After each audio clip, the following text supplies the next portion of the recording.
Hello guys, welcome back. आज की video में हम डीटीपी की जो पहली यूनिट है उसमें फ़ोटोशॉप है उसके इंट्रोडक्शन से शुरू करने वाले हैं। और आप में से कितने लोग मतलब जितने इस पे व्यूज़ आएंगे उसके अकॉर्डिंग फिर हम डिसाइड करेंगे कि क्या हमें डीटीपी में और वीडियोस ऐड करना चाहिए या नहीं। तो आप ज़्यादा से ज़्यादा इसको शेयर करें यदि आप चाहते हैं कि इस प्लेलिस्ट में और वीडियोस ऐड किए जाएं तो। एंड मोस्ट इम्पॉर्टेंटली ये जो प्लेलिस्ट बन रही है ये खुद अपने आप में एक रिक्वेस्टेड प्लेलिस्ट बन सकती है। यस, हमारे एक व्यूअर ने इसको रिक्वेस्ट किया था, लव यादव ने। और जनरली हम रिक्वेस्ट पे वीडियोस बनाते हैं, बट ये फर्स्ट टाइम है कि हम किसी की रिक्वेस्ट पर एक पूरी प्लेलिस्ट के बारे में सोच रहे हैं। लेकिन ये मोस्ट इम्पॉर्टेंट है कि अगर व्यूज़ ज़्यादा आए तो ही हम इसको कंटिन्यू कर पाएंगे। तो अदरवाइज़ हम किसी दूसरे सब्जेक्ट पे जिसमें ज़्यादा लोग बेनिफिट ले पाएँ उस पर ही अपने वीडियोस कंटिन्यू करने वाले हैं। ठीक है, तो हम देखते हैं फिर आपके जो भी व्यूज़ आ रहे हैं उसके अकॉर्डिंग। और दूसरी चीज़, अगर आपके व्यूज़ बहुत सारे आते हैं तो हम डेफिनेटली इस प्लेलिस्ट में वीडियोस ऐड करेंगे, और वो भी वो वाले वीडियोस जो एग्ज़ाम के पॉइंट ऑफ व्यू से मोस्ट इम्पॉर्टेंट है। क्योंकि अकॉर्डिंग टू द व्यूअर जिसने रिक्वेस्ट किया है 4 अप्रैल से आपकी एग्ज़ाम्स हैं, तो उसके अकॉर्डिंग फिर हमको फटाफट से सिलेबस जो है इम्पॉर्टेंट टॉपिक्स कवर करना रहेंगे। तो हमारी पूरी कोशिश रहेगी कि आपके मैक्सिमम टॉपिक्स हम कवर करवा पाएँ। फिर भी अब टाइम पे देखते हैं और सिचुएशंस पे डिपेंड रहेगा। तो चलिए हम स्टार्ट करते हैं। तो पहली यूनिट में फ़ोटोशॉप का इंट्रोडक्शन पहला पार्ट है, तो हम इंट्रोडक्शन देख ही लेते हैं। तो फ़ोटोशॉप एक आपका सॉफ्टवेयर है जिसमें हम क्या करते हैं, जो भी आपके आर्ट वर्क्स हैं या फिर जो भी फ़ोटोज़ वगैरह हैं उनको क्रिएट करते हैं, एडिट करते हैं या मैनिपुलेट करते हैं। यदि आप कहीं फ़ोटो पासपोर्ट साइज़ फ़ोटो बनवाने गए होंगे तो आपने देखा होगा कि जो हमारे फ़ोटोग्राफ़र्स होते हैं वो फ़ोटोशॉप या इस तरीके के टूल्स को, सॉफ्टवेयर्स को यूज़ करते हैं। और उसमें कई बार वो हमारा बैकग्राउंड चेंज कर देते हैं या फिर हमारा कलर और फेयर कर देते हैं, या आपको जो भी वेरिएशंस करवाने होते हैं वो वेरिएशंस, वो चेंजेस उसमें इनबिल्ट करवा देते हैं। ठीक है, तो ये जो हमारा फ़ोटोशॉप है ये भी सॉफ्टवेयर इन्हीं सब चीज़ों के काम आने वाला है। तो हम इसको आगे कंटिन्यू करते हैं। फ़ोटोशॉप जो है ये एडोबे सिस्टम्स ने इसको डेवलप किया है। आपने वो जो एडोबे पीडीएफ आता है ना, तो वही वाली कंपनी है जिसने इसको डेवलप किया है, और ये आपके विंडोज़ और मैक ऑपरेटिंग सिस्टम पर अच्छे से काम करता है। उसके बाद में हम इसमें जब काम कर रहे हैं तो ये बहुत सारे फाइल फॉर्मेट्स को, इमेज फॉर्मेट्स को सपोर्ट करता है। जैसे है आपके पास JPG, PNG, GIF, TIFF etcetera. और जो इसका डिफ़ॉल्ट फॉर्मेट होता है, मतलब अगर हम खुद से एक्सटर्नली सिलेक्ट नहीं करते हैं पर्टिकुलर फॉर्मेट, तो जो इसका फॉर्मेट होता है उसका एक्सटेंशन होता है पीएसडी। पी का मतलब फ़ोटो, एस में शॉप एंड डी मतलब डॉक्यूमेंट। तो जो भी हमारे पास में बहुत ज़्यादा मेमोरी लेने वाले जो भी इमेजेस रहते हैं जीबीज़ में, तो वो पीएसडी में सेव करता है ये, ताकि जो उसकी क्वालिटी है वो मेंटेन की जा सके। ठीक है, तो इसमें आपको अगर आप इंस्टॉल करेंगे तो 7 दिन का फ्री ट्रायल पीरियड मिलता है। तो जब भी आप हैंड्स ऑन करने की अगर सोचें तो उसको आप डाउनलोड करके यूज़ कर सकते हैं। पर क्योंकि हमारे पास टाइम कम है तो हम इसमें हैंड्स ऑन नहीं बताएंगे, हम पूरा सिर्फ थ्योरेटिकल पार्ट पे जाएंगे जिसमें हम आपको एक्सप्लेनेशन करके बताएंगे। ठीक है, हम रन करके आपको उसमें नहीं बता पाएंगे अभी। अब यदि हम फीचर्स की बात करें कि फ़ोटोशॉप में कौन कौन से फ़ीचर्स मिल रहे हैं, तो जैसा कि हम जानते हैं कि कोई भी सॉफ्टवेयर हो, ओवर द ईयर्स क्या होता है उसमें बहुत सारी चीज़ें और एडिट होती जाती हैं। ठीक, तो वैसे ही आपका ये जो फ़ोटोशॉप है कि ये लीडिंग फ़ोटो एडिटिंग सॉफ्टवेयर बन गया है, और इसमें उसी तरीके से बहुत सारे इन्होंने फ़ीचर्स ऐड किए हैं। आप में से हो सकता है बहुत सारे लोग सोशल मीडिया से अगर कनेक्टेड हैं, मतलब अगर आप भी यूट्यूबर हैं या कहीं कुछ कोई वीडियो शेयर करते हैं, तो आप अगर एडिटिंग करते हैं अपने वीडियोस या फ़ोटोज़ की, तो इसमें से बहुत सारे जो फीचर्स हैं आप उनको जानते होंगे। जैसे या हम अपने मोबाइल फ़ोन्स की बात करें, तो जब हम फ़ोटो ले लेते हैं उसमें तो रीटच करने के भी ऑप्शंस आते हैं, जिसमें क्या होता है कि वो जो आपकी फ़ोटो जो भी है उसमें ब्राइटनेस बढ़ा सकते हो आप। ठीक है, उसमें शार्पनेस ला सकते हो। हमारे मोबाइल फ़ोन्स में भी ये होता है। ठीक है, तो आप अगर फ़ोटो खींच के देखें और फिर उसके बाद एडिट वाले उसमें जाएं अपने मोबाइल में ही, पर्टिकुलर फ़ोटो के एडिट वाले सेक्शन में, तो उसमें आपको बहुत सारी चीज़ें मिलेंगी। तो वो जो मिलेंगी वो सारी आपकी फ़ोटोशॉप में भी अवेलेबल रहती हैं। ठीक है, तो रीटचिंग टूल्स का काम क्या रहेगा कि वो उस फ़ोटो में शार्पनेस, ब्राइटनेस या जो भी आपको उसकी एजेस क्लियर दिखानी है तो वो काम करेगा। स्लाइस टूल क्या करेगा, ये फीचर्स हैं, यदि एग्ज़ाम में आता है तो आप इसको ऐसे लिख लें और उसके बाद में एक्सप्लेन कर दें उसको, हर एक पॉइंट को।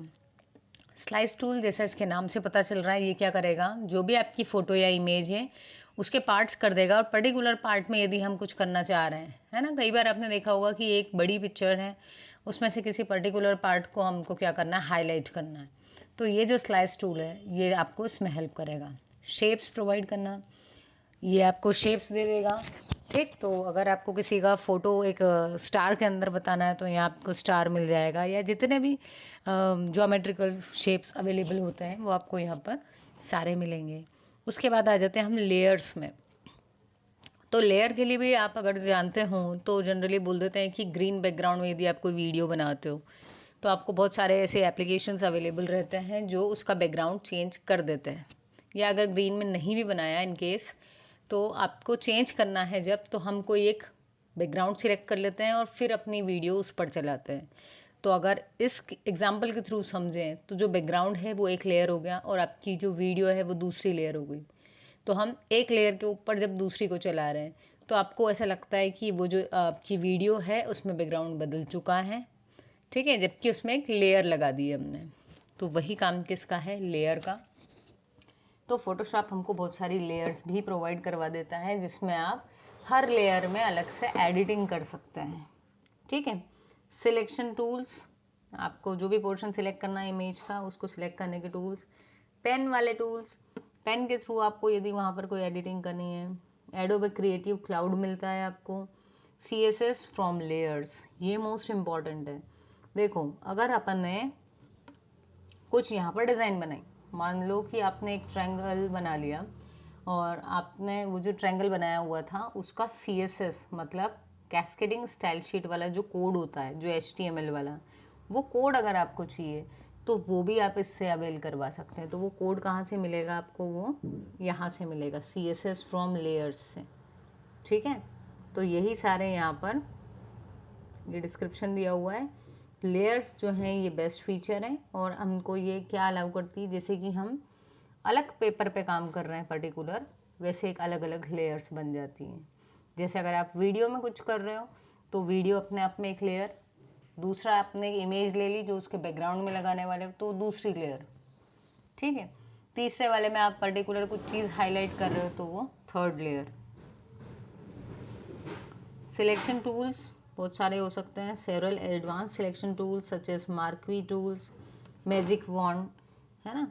तो इसमें हम क्या करते हैं, जनरली इफ़ेक्ट्स डाल देते हैं इसके थ्रू। ठीक है, तो ये सारे टूल्स हैं, तो ये आपको यहाँ पर अवेलेबल मिलेंगे। Pen tool is very dominating tool of Photoshop. क्या होगा इसमें, The pen tool makes it an advanced designing software. The pen tool is not so easy as other tools. It takes time to set the hand on the pen tool. देखो कई बार क्या करना पड़ता है कि मान लो कोई पर्सन है, उसके बैकग्राउंड में कई बार हमारे साथ ऐसा होता है कि हमारा फ़ोटो बहुत अच्छा आया बट जब हम उसके बैकग्राउंड को देखते हैं तो बड़ा आपको ख़राब सा लगता है। तो आप सोचते हो कि यार ये फ़ोटो काश मैं क्रॉप करके दूसरे बैकग्राउंड पर लगा दूँ। तो यहाँ पर जो पेन टूल है वो हमारी बहुत ज़्यादा हेल्प करता है, पर उसके लिए ज़रूरी क्या होता है कि आपके हाथ कितने सधे हुए हैं। ठीक है, तो हम जितना ज़्यादा आपका हैंड्स ऑन उस पर सही रहेगा, आप उतना एफिशिएंट वे में उतना परफेक्टली उस पिक्चर को क्रॉप कर पाएंगे। ठीक है, या ड्रॉ कर पाएंगे। So it takes time to set the hand on the pen tool but you can draw anything that you assume once you are familiar with it. It takes the design to the next level. तो इसके through आप designing भी कर सकते हो pen tool के through. ठीक है, आप कुछ अपना बनाना चाह रहे हो तो जो भी बना रहे हो उसकी एजेस में शार्पनेस किसके थ्रू आएगी, प्रैक्टिस के थ्रू। ठीक है, उसके बाद में यहाँ पर आपको शेप्स में बहुत सारे शेप्स मिल रहे हैं, जितने भी आपकी ग्राफिक डिज़ाइनर के लिए ज़रूरी होते हैं वो सारे। ठीक है, Photoshop shapes layers features allows us to keep the original quality of the object. जब उसको मैनिपुलेट भी कर रहे हैं, कुछ चेंजेस भी कर रहे हैं, तो वो ब्लर नहीं होने देगा चीज़ों को, ठीक है। उसके बाद जो स्मार्ट ऑब्जेक्ट वाला फीचर हमने देखा था, उसके बारे में यदि बात करें तो ये भी उसका एक बहुत ज़्यादा यूज़फुल फीचर है। ये क्या करता है, the smart object preserves the original data of the image. उसकी हर इमेज की एक नॉन डिस्ट्रक्टिव लेयर बना के रखता है स्मार्ट ऑब्जेक्ट, ताकि आप जो भी चेंजेस कर रहे हो, यदि इनकेस आपको ऐसा लगता है कि नहीं मुझे वापस से क्या करना है, अंडू करना है चेंजेस को, तो आपकी जो ओरिजिनल इमेज होती है उसको आपको अवेलेबल कौन करवा रहा है, उसकी पूरी डेफिनेशन कहाँ रखी हुई है, स्मार्ट ऑब्जेक्ट में। और क्या कर सकते हैं हम, इन स्मार्ट ऑब्जेक्ट्स को एक दूसरे को लिंक भी करवा सकते हैं। We can create linked smart objects in reference to another image.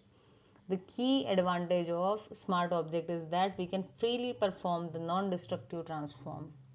तो हम जो इसका ट्रांसफॉर्मेशन करेंगे वो नॉन डिस्ट्रक्टिव होगा, मतलब जो ओरिजिनल इमेज है उसकी डेफिनेशन एज इट इज़ रहेगी, ठीक है। तो आप कई बार जब बैकग्राउंड में चेंज करना चाह रहे हैं या कुछ, तो हम इसको यूज़ करते हैं। एडोबे क्रिएटिव क्लाउड क्या करेगा, ये आपको एक क्लाउड स्टोरेज प्रोवाइड करवा देता है, ताकि आपको जो मेमोरी की रिक्वायरमेंट है वो बहुत ज़्यादा लोकल मेमोरी की नीड ना हो, आप उसको क्या कर दें, सेव करवा दें। और हम उस क्रिएटिव क्लाउड पर होने के बावजूद भी अपने डिवाइस में जो भी इमेजेस हैं उसको एक्सेस कर पाएंगे। सो फाइनली हम आ जाते हैं अपने लास्ट फीचर पे, जो क्या है, CSS फ्रॉम लेयर्स। तो यहाँ पर ये है कि आप जो भी इमेज बना रहे हो, if you want the CSS code, जो भी आपने अपना एक शेप बना दिया है और उसका अगर आपको CSS वाला कोड चाहिए, तो आपको सिर्फ उस पर राइट क्लिक करना है, और वो जो कोडिंग थी HTML और CSS वाली, तो वो आपको वहाँ पर मिल जाएगी। तो उसकी सोर्स कोड उठाने के लिए हमको क्या करना है, सिर्फ अपनी इमेज पर राइट क्लिक करना है।